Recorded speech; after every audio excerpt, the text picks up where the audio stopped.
आप सभी को प्रभु यीशु मसीह के सामर्थी नाम में जय मसीह की। अजीजों, पिता परमेश्वर का धन्यवाद हो एक बार फिर से इस खूबसूरत सुबह के लिए जो कि उसने मेरे और आपकी जिंदगी में जोड़ा है। तो आइए आज हम परमेश्वर के वचन से कुछ बातें सीखेंगे कि जब हम नाउम्मीदी में होते हैं तो किस प्रकार से हम परमेश्वर के वचन में अपनी उम्मीदों को रख सकते हैं और किस तरह से आज इस नाउम्मीदी के माहौल में हम अपने आप को परमेश्वर के वचन के जरिए और कुछ बातें जो कि हमें सीखनी चाहिए उसके जरिए हम किस तरह से विजयी होकर के परमेश्वर के नाम से हम इन सारी परेशानियों से निकल सकते हैं। आज का जो पैसेज हमारे मनन के लिए लिया गया है वो रोमियो की पत्री उसका 5वां बाब उसकी 3 से 5 आयत है। यहाँ पर परमेश्वर का कलाम इस प्रकार से कहता है, केवल यही नहीं वरन हम क्लेशों में भी घमंड करें, यह जानकर कि क्लेश से धीरज और धीरज से खरा निकलना और खरे निकलने से आशा उत्पन्न होती है और आशा से लज्जा नहीं होती, क्योंकि पवित्र आत्मा जो हमें दिया गया है उसके द्वारा परमेश्वर का प्रेम हमारे मन में डाला गया है। आमीन। हाँ अजीजों, केवल यही नहीं वरन हम क्लेशों में भी घमंड करें। तो आइए हम देखेंगे परमेश्वर का वचन आखिर मुझे और आपको इस जरिए से क्या सिखाना चाहता है कि हम क्लेशों में भी घमंड करें। क्लेश तो ऐसा होता है हमारी जिंदगी में जिसमें हम सिर्फ परेशान होते हैं, सिर्फ हमारी जिंदगियों में एक नेगेटिविटी आती है, सिर्फ हमारी जिंदगियों में एक इनसिक्योरिटी आती है। लेकिन परमेश्वर का कलाम यहाँ पे मुझसे और आपसे कहता है कि हम क्लेशों में भी घमंड करें। तो आइए हम देखते हैं कि परमेश्वर का ये कलाम मुझसे और आपसे इन क्लेशों के जरिए जो जिन पर हमें वो घमंड करने के लिए कहता है क्या कहना चाहता है। अजीजों, बहुत बार हमारी जिंदगियों में ऐसी परिस्थितियां होती हैं और अगर आज हम आज की भी परिस्थिति को देखें तो इट्स अ होपलेस, बिल्कुल एक होपलेस सिचुएशन मेरी और आपकी जिंदगी में है। कोई उम्मीद नहीं, कोई उम्मीद की किरण नहीं। रोज बरोज एक नई सुबह में हम जब दाखिल होते हैं तो हम यही पाते हैं कि आज तो कुछ और ही हुआ है। और जिस तरह के बीमारी के माहौल में हम चल रहे हैं, हर दिन बढ़ना ही हम देखते हैं और ऐसे में यकीनन हमारी सामर्थ कहीं कहीं जवाब दे जाती है। कहीं कहीं हम ये सोच जाते हैं कि परमेश्वर क्या तू है, परमेश्वर और कब तक, परमेश्वर क्या मैं इसमें से निकल पाऊंगा, आखिर ऐसा क्या जो मैं इस आजमाइश में पड़ा हूं। और फिर दिल में आता है क्या यकीनन जो परमेश्वर का वचन यहाँ कह रहा है क्लेश में भी घमंड करो, क्या ऐसे क्लेशों में कुछ है जो हम घमंड करें। हाँ जीजो, ऐसा है, क्योंकि परमेश्वर का वचन कभी गलत नहीं कहता। परमेश्वर का वचन जब हमसे आपसे मुझसे बात करता है तो यकीनन वो मुझे और आपको वो सामर्थ्य देना चाहता है, वो एक इंसाइट देना चाहता है, वो एक डायरेक्शन देना चाहता है। ऐसे माहौल में, ऐसे मायूसी के माहौलों में, ऐसे हालातों में जहां नाउम्मीदी है, जहां उम्मीद की कोई किरण नहीं है, परमेश्वर का वचन ही सिर्फ ऐसा है जो हमें एक उम्मीद की किरण को दिखाता है। तो पहली बात हम जो इस कलाम के जरिए, इस पैसेज के जरिए सीखते हैं वो ये है कि हम ऐसे हालातों में भी परमेश्वर की उपस्थिति को याद रखें, परमेश्वर की उपस्थिति पर भरोसा रखें। अजीजों, बहुत बार जब ऐसे चैलेंजेस हमारी लाइफ में आते हैं तो हम अपने भरोसे को कहीं और लगा देते हैं। आज हम बहुत सी ऐसी परेशानियों से गुजर रहे हैं जिसमें हमारा भरोसा परमेश्वर से हट के कहीं और चला जाता है। अगर एम्प्लॉयमेंट नहीं है या जा रहा है तो हमारा भरोसा उस एम्प्लॉयर पे चला जाता है कि काश वो रिटेन कर ले, काश वो हमारी प्रॉब्लम्स को समझ ले। लेकिन इंसान कभी भी इंसान की प्रॉब्लम्स को एक हद तक समझ सकता है, उससे ज्यादा नहीं। आज एम्प्लॉयमेंट की कमी है, आज एम्प्लॉयमेंट्स का प्रॉब्लम है, जॉब्स जा रही हैं, उसमें आपका एम्प्लॉयर एक हद तक आपको समझ सकता है आपकी परेशानियों को, बट एक लिमिट है, उसके बाद नहीं। लेकिन परमेश्वर हमारी परेशानियों को हर एक लिमिट से आगे जाकर के समझता है। वो हमारे संकटों को समझता है और वो सिर्फ आज का सोल्यूशन नहीं देता है, वो हमेशा का सोल्यूशन देता है। तो जरूरी है कि हम परमेश्वर की उपस्थिति को अपनी जिंदगियों में उसे एहसास करें, अपनी जिंदगियों में उसकी उपस्थिति पर भरोसा रखें। हम कलाम में पाते हैं कि भजन 23 उसकी 4 बाब में हम ये पाते हैं, चाहे मैं घोर अंधकार की तराई में भी होकर चलूं, चाहे मैं घोर अंधकार से भरी हुई तराई में होकर चलूं तो भी हानि से नहीं डरूंगा।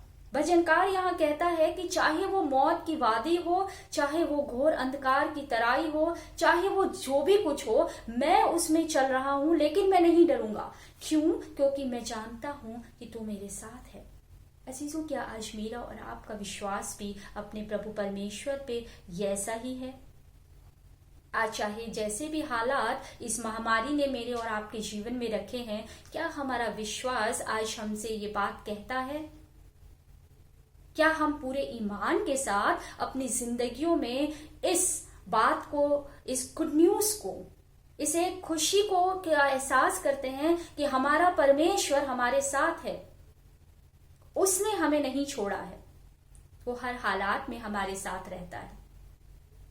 और इसीलिए भजनकार यहां कहता है, चाहे मैं घोर अंधकार की तराई में होकर के भी चलूं तो भी हानि से नहीं डरूंगा। तो आज हमारे जीवन में जो घोर अंधकार की तराई है, इस महामारी के जरिए, जो हमारे साइड इफेक्ट्स के जरिए जो हमारे जीवन में आई है, परमेश्वर की उपस्थिति को बनाए रखें, उस पर और सिर्फ उस पर भरोसा रखें और यकीन माने कि वो हमें इस घटी से निकालेगा, क्योंकि हम उसके ठहराए हुए हैं, हम उसके बच्चे हैं और वो हमें ऐसी आजमाइशों में नहीं पड़ने देगा जो हम सहन ना कर पाए। तो जरूरी है कि हम जब इस तराई में से निकल रहे हैं, हम इस बात का भरोसा रखें कि परमेश्वर हमारे साथ उपस्थित है, वो मेरे साथ साथ चल रहा है। दूसरी बात, हम परमेश्वर की व्यवस्था पर भरोसा रखें। ऐसे हालातों में जब हम बहुत परेशान होते हैं, जब परेशानियां हमारे आसपास होती हैं, हमारा भरोसा हट के कहीं और चला जाता है, हमारा विश्वासी जीवन डगमगाने लगता है। वो जो ये हमारा जो जीवन है, उसका ये जो संसार का समुद्र है, उसमें जो ये हमारी नाव है, उस नदी में हमारी नाव है, उसमें वो हिचकोले खाने लगता है, हमारा विश्वास कहीं और जाने लगता है। लेकिन परमेश्वर का कलाम कहता है, ऐसे हालातों में, ऐसे समय में परमेश्वर पर और सिर्फ परमेश्वर पर भरोसा रखें। और ऐसे हालात हमारी जिंदगियों में आए क्यों हैं? जब परमेश्वर कहता है कि संकट के समय में भी, क्लेश में भी, जैसे यहां पे लिखा हुआ है रोमियो उसका 5वां बाब उसकी 3री आयत में, केवल यही नहीं वरन हम क्लेशों पर भी घमंड करें। क्योंकि जब परमेश्वर की उपस्थिति पर हम भरोसा करते हैं, जब हम उसकी व्यवस्था पर भरोसा करते हैं, तो हम जानते हैं कि हालात चाहे जो भी है वो हमें उसमें से निकालेगा। और यहां पर परमेश्वर का वचन कहता है व्यवस्था, उस पे अगर उसकी व्यवस्था पर हमारा ईमान है, अगर हम उसकी व्यवस्था पर चल रहे हैं, अगर हम उसके विश्वास में हैं, तो यकीनन मैं और आप चाहे जैसे भी हालात हों, उसकी व्यवस्था को देखते हुए, उसकी व्यवस्था पर भरोसा रखते हुए हम उसमें से निकल जाते हैं। परमेश्वर का वचन यहाँ 2 कुरिन्थियों उसका 12वां बाब और उसकी 7वीं आयत में इस प्रकार से कहता है, इसलिए कि मैं प्रकाशनों को बहुतायत से भूल न जाऊं, इसलिए कि मैं प्रकाशनों की बहुतायत से भूल न जाऊं, मेरे शरीर में एक कांटा चुभाया गया, अर्थात शैतान का एक दूत, कि मुझे घूसे मारे ताकि मैं भूल न जाऊं। यहां पौलुस रसूल कहते हैं कि मैं प्रकाशनों के बहुतायत से भूल न जाऊं, इसलिए मेरे शरीर में एक कांटा चुभाया गया। अजीजों, जब हम अपनी जिंदगियों में किसी और व्यवस्था पे ध्यान रखते हैं, हम अपने आप को परमेश्वर से ज्यादा इंपॉर्टेंस, उसकी व्यवस्था से ज्यादा इंपॉर्टेंस देने लगते हैं, तो हमारे शरीरों में वो एक कांटा चुभाता है। और आज ये कोरोना वायरस और कुछ भी नहीं, वो एक कांटा है। हम अपनी व्यवस्था को देखने लगे थे, हम उसकी व्यवस्था पर अपने आप को, अपनी नजरों को उठाने के, अपनी नजरों को ले जाने के बजाय हम अपनी व्यवस्थाओं पे घमंड करने लगे थे। आप बहुत से देशों के हालात को देखिए, बहुत सामर्थी, अ पावरफुल नेशंस, और वो घमंड,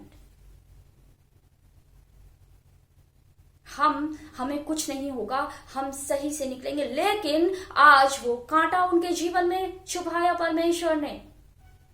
तुम इंसान हो, मैंने तुम्हें बनाया है, तुम अपनी किस व्यवस्था पर, अपनी किन बातों पे घमंड करते हो?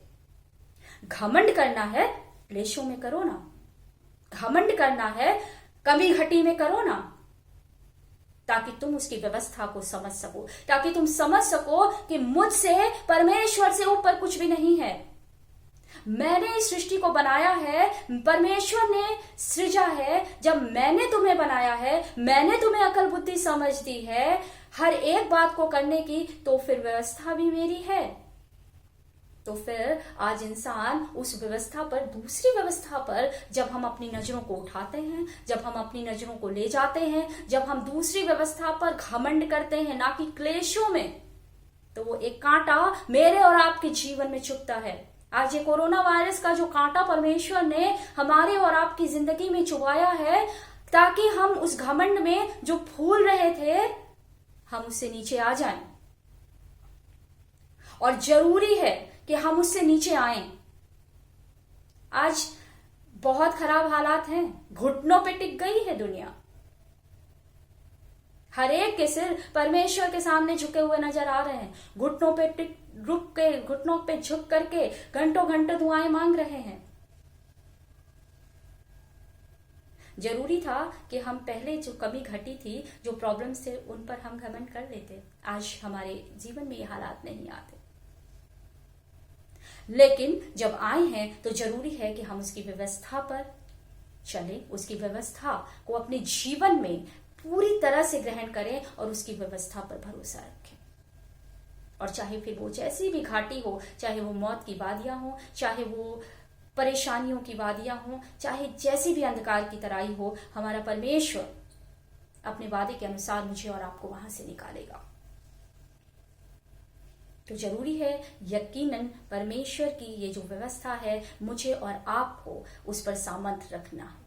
साथ ही साथ परमेश्वर का वचन हमें ये भी बताता है कि जब ऐसे हालात हमारी जिंदगियों में आते हैं, जब ऐसी परेशानियां हमारी जिंदगियों में आती हैं, जब ऐसे कांटे हमारी जिंदगियों में चुभते हैं, तो ऐसा नहीं कि परमेश्वर हमें छोड़ देता है, बल्कि परमेश्वर हमें एक नई पोजीशन पे, हमें कुछ नई जगह पर, हमें उससे ऊपर उठाने के लिए हमारे जीवन में ऐसा करता है। जब हम उसकी व्यवस्था पर अपनी नजरों को उठाते हैं, जब हम उसकी व्यवस्था पर अपनी नजरों को लगाते हैं, वो हमें यूं ही नहीं छोड़ देता, फिर भी उसका अनुग्रह मेरे और आपके जीवन में बना रहता है। और उस अनुग्रह के जरिए वो मुझे और आपको और आगे और आगे और एक नई सिचुएशन, नई दुनिया में, नई जिंदगी में प्रवेश कराता है। तो यकीन जरूरी है अजीजों कि हम परमेश्वर की व्यवस्था पर अपनी नजरों को लगाएं, हम परमेश्वर की व्यवस्था की उपस्थिति, हम परमेश्वर की जो इच्छा है, परमेश्वर की व्यवस्था है हमारे जीवनों के लिए, उस पर हम भरोसा रखें, क्योंकि बिना उस पर भरोसा रखे मेरा और आपके जीवन में कुछ भी हम नहीं पा सकते।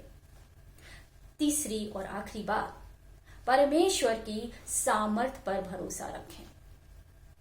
बहुत जरूरी है अजीजों कि हम ऐसे हालातों में परमेश्वर की सामर्थ पर भरोसा रखें। हम इंसान अपनी सामर्थ पर भरोसा रखना शुरू कर देते हैं। हमने इतना अर्न किया, हमने ये किया, हमने अपने जीवन में ऐसा ओहदा पाया, वो सब कुछ मैंने किया है।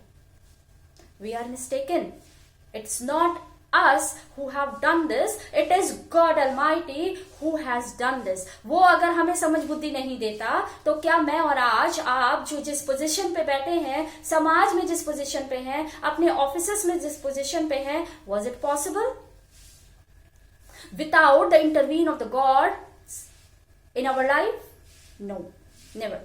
वो नहीं हो सकता था, वो नहीं होता, क्योंकि हो ही नहीं सकता। जब तक परमेश्वर हमारे जिंदगियों में बात नहीं करता, जब तक वो हमें बुद्धि समझ नहीं देता, हम कुछ भी नहीं कर सकते। यानी कि बिना उसके इंटरवीन के हमारी लाइफ में, बिना उसके हमारी जिंदगी में हुए, बिना उसकी आशीषों के जरिए हम सिर्फ और सिर्फ एक बहुत बड़ा जीरो हैं। हमारी लाइफ में हम अपने आप को बहुत बड़ा सामर्थी समझते हैं, हम अपनी लाइफ में हम अपने आप को ना जाने किस तरह से हम बढ़ाते हैं, but in the front of God today we are a big zero, nothing more than that. और मुझे और आपको ये समझने की जरूरत है कि उसकी सामर्थ पर भरोसा रखना है। आज चाहे जो भी हालात हो, आज चाहे जो भी क्लेश हो, लेकिन मैं और आप जब उसके ऊपर भरोसा रखते हैं, उसकी सामर्थ पे भरोसा रखते हैं, तो अजीजों वो हमें उसी प्रकार से उसमें से निकालता है। He delivers to us when we keep our faith on His strength. He delivers when we cry out to Him. He delivers. So that is very important. बहुत जरूरी है कि मैं और आप उसकी सामर्थ पर भरोसा रखें और ऐसी निर्बलताओं में भरोसा रखें। जब हम खुश होते हैं तो हम भरोसा रखते हैं, लेकिन यकीनन हम कभी कभी भूल भी जाते हैं उसकी जो हमारे जीवन में उसकी सामर्थ काम कर रही है। लेकिन जरूरी है कि जब निर्बलताएं हमारे जीवन में हैं तो हम उसके ऊपर भरोसा रखें। दूसरी कुरिन्थियों 12वां बाब और उसकी अगर हम 9वीं आयत में देखते हैं, इसलिए मैं बड़े आनंद से अपनी निर्बलताओं पर घमंड करूंगा कि मसीह की सामर्थ मुझ पर छाया करती रहे। यहां पर परमेश्वर का कलाम कहता है कि अपनी निर्बलताओं में तुम मेरी सामर्थ पर भरोसा रखो, क्योंकि जब तुम निर्बल होगे मेरी सामर्थ तुम्हें होगी। हमें लगता है ना कि परमेश्वर हमारी जिंदगियों में काम नहीं कर रहा, लेकिन परमेश्वर का वचन यहाँ कहता है कि तुम्हारी निर्बलताओं में मेरी सामर्थ काम करती है तुम्हारे जीवन में। प्रतिदिन तो है, हर रोज तो उसकी सामर्थ हमारे जीवन में है, लेकिन ऐसे वक्त पे जब हम हताश हैं, जब हम मायूस हैं, जब हम निर्बलताओं में हैं, परमेश्वर का वचन मुझसे और आपसे कहता है कि वो निर्बलताओं में भी हमारे जीवन में अपनी सामर्थ देता है। तो जरूरी है कि हम अपनी निर्बलताओं में, आज चाहे जो भी परेशानी हो, मेरे और आपके कोई भी कमजोरियां हो, कोई भी वीकनेसेस आज की इस सिचुएशन से आई हूं, आपके घर की प्रॉब्लम्स हो सकती हैं, जॉब की प्रॉब्लम्स हो सकती हैं, और भी बहुत सारी फाइनेंशियल प्रॉब्लम्स हैं, और भी बीमारियों की प्रॉब्लम्स हो सकती हैं, बट परमेश्वर का वचन कहता है निर्बलताओं में मेरी सामर्थ तुम्हारे जीवन में काम करती है। हाँ अजीजों, जब हम ये सोचते हैं हम निर्बल हैं, हम परेशान हैं, ये परेशानियां हमारे जीवन में हैं, तो यकीन रखिए he is working behind us. वो रिडेम्पशन का काम जो मेरे और आपके जीवन के लिए है, वो हमारे जीवन में हो रहा है। मैं और आप आज उसे देख नहीं पा रहे हैं, but God is working, his strength, his power is working inside us. परमेश्वर की वो सामर्थ मेरे और आपके जीवन में काम कर रही है। तो जरूरी है कि मैं और आप ऐसी निर्बलताओं में प्रार्थना करें, ऐसी निर्बलताओं में हम प्रार्थना करें ताकि उसकी सामर्थ मेरे और आपके जीवन में उतरे। एक बहुत खूबसूरत लाइन मैंने पढ़ी जब मैं इस पर मनन कर रही थी। The greatest the enemy comes at you, the greatest the enemy comes to you, the greatest Jesus is in you. आपके जीवन में जितनी भी सामर्थ के साथ शैतान आपके जीवन में आता है, उतरता है, उससे चौगनी, उससे लाख गुना सामर्थ के साथ हमारा प्रभु परमेश्वर, हमारे यीशु मसीह हमारे जीवन में आता है। और अजीजों, हम विश्वासियों के लिए इससे खूबसूरत बात, इससे खूबसूरत एक परमेश्वर की ब्लेसिंग क्या हो सकती है कि जिस तरह से इविल हमारे ऊपर अटैक करता है, हमारे जीवन में शैतान हमारे जीवन में आता है, उससे चौगुना और ना जाने कितने लाखों गुना परमेश्वर हमारे जीवन में काम करता है ना। बहुत खूबसूरत अरेंजमेंट खुदा का मेरे और आपके जीवन में। है ना बहुत खूबसूरत ये आशीष मेरे और आपके हर एक विश्वासी के जीवन में। जबकि हालात परेशान है, आज देखिए कोरोना वायरस के वजह से अपने अपनों से नहीं मिल पा रहे हैं, डर है जीवन में, लोग मर रहे हैं, अपने अजीजों से नहीं मिल रहे, हॉस्पिटल से ही चले जा रहे हैं। लेकिन यहां देखिए परमेश्वर चाहे कोई बीमारी हो, कोई हालात हो, वो निर्बलताओं में नहीं छोड़ रहा है, बल्कि जितनी जोर से, जितनी तेजी से वो निर्बलताएं हमारे जीवन में आ रही हैं, उससे चौगनी और पता नहीं कितनी ही तेजी से परमेश्वर का सामर्थ हमारे जीवन में उतर रहा है। और जब मैं इस बात को पढ़ रही थी तो यकीन करें कि खुद मुझे मेरे अंदर जो परेशानी है, जो निर्बलताएं हैं, उसमें परमेश्वर की वो सामर्थ नजर आई कि जो आज तक मैंने महसूस की है, लेकिन एक नई चीज की परमेश्वर कितना हम पर रहम करता है कि जितनी सामर्थ के साथ जीवन में हमारे शैतान की ताकत आए, जितनी सामर्थ के साथ वो आए, परमेश्वर उससे पता नहीं कितनी चौगनी, लाखों गुनी सामर्थ के साथ मेरे और आपके जीवन में उतरता है, मेरे और आपके जीवन में काम करता है। इससे बड़ी खुशखबरी, इससे बड़ा प्रेम परमेश्वर का, इससे बड़ा आशीष अजीजों मेरे और आपके लिए कुछ और हो ही नहीं सकता। उसका वो अनुग्रह उतनी तेजी से हमारे जीवन में काम कर रहा है और आज भी कर रहा है, क्योंकि ये जो वायरस है, जो एक शैतान, एक दुश्मन की तरफ मेरे आपके आसपास घूम रहा है, परमेश्वर उससे ज्यादा तेजी से मेरे और आपके आगे पीछे घूम रहा है। God is in control. तो जरूरी है कि ऐसे हालातों में हम अपने जीवन में अजीजों, हमें लगता तो जरूर है, निराश है, लेकिन हम अपने जीवन में, अपनी इस वीकनेस में, हम सबसे पहली बात परमेश्वर की उपस्थिति पर भरोसा रखें, परमेश्वर की व्यवस्था पर भरोसा रखें और परमेश्वर की सामर्थ पर भरोसा रखें।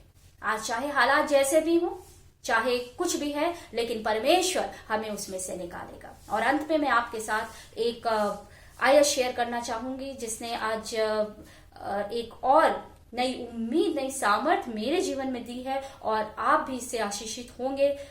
2 थिस्सलुनीकियों उसका 3 बाब और उसकी 3 से 5वीं आयत।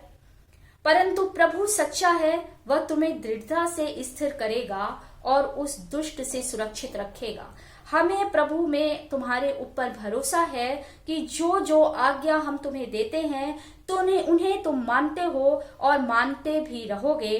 परमेश्वर के प्रेम और मसीह के धीरज की ओर प्रभु तुम्हारे मन की अगुवाई करे। हाँ अजीजों, परंतु प्रभु सच्चा है, उसका वादा सच्चा है और वो सच्चा है, वह हमें दृढ़ता से स्थिर रखेगा और उस दृष्ट से सुरक्षित रखेगा। तो जरूरी है कि हम परमेश्वर की बातों पर, और सिर्फ इस जो हमारा समय चल रहा है, खराब है, मुश्किलें हैं, लेकिन परमेश्वर हमें उसमें से निकालेगा, इस मौत की घाटी से, इस तराई से। तो जरूरी है कि मैं और आप परमेश्वर की इन बातों पर भरोसा रखें और दृढ़ता से उसे थामे रहें।